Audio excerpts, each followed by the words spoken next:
கனமான ஊழியத்திற்கு யாரும் வர முடியாது. இது கனமான ஊழியம். ஆரோனை போல ஆரோனின் போர் குறித்தது என்று பார்க்கிறோம்.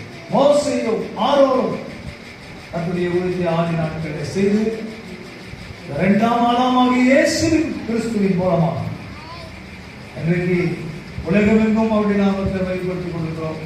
அப்படியாக கர்த்தருடைய பயன்படுத்தி இயேசு கிறிஸ்துவை மகிமைப்படுத்த, இயேசு கிறிஸ்துடைய அற்புத அடையாளங்களை வல்லமைகளை இன்னும் வெளிப்படுத்த கர்த்தர் கிருபை செய்ய முடியாத கைகளை வைத்து நாம் சொல்லிட்டு போகிறோம்.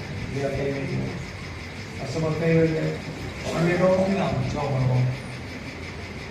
பிதா, குமாரன், பரிசுத்த ஆவியினாலே அருமையான ஈனோக் டெரிமைஸ் என்ற பெயரை மறுபடியுமாக நம்முடைய சமூகத்தில் பிரதிஷ்டை செய்து ஆசீர்வதிக்கிறோம். அருமையான அன்பு மகளுக்காக வருகிறோம். கொர்நேலியா என்று சொல்லி பெயர் சொல்லி அழைத்தது பிதா, குமாரன், பரிசுத்த ஆவி நாமத்தில் ஆசீர்வதித்து இந்த ஊழியத்துக்கு முழுதுமாய் ஒத்துழைக்க நன்கருவிசுகிறார். சார்லட்டை பிதா, குமாரன், பரிசுத்த ஆவி நாமத்தில் ஆசீர்வதிக்கிறேன். ஆசீர்வாதமாக கர்த்தருக்கு பயந்து நடக்கிற பிள்ளைகளாய் வாழ்க்கை குடும்பமாக ஆசீர்வதிக்கிறேன். பிராங்க், சாந்தினி, ஆஷரை நினைத்து ஆசீர்வதிக்கிறேன்.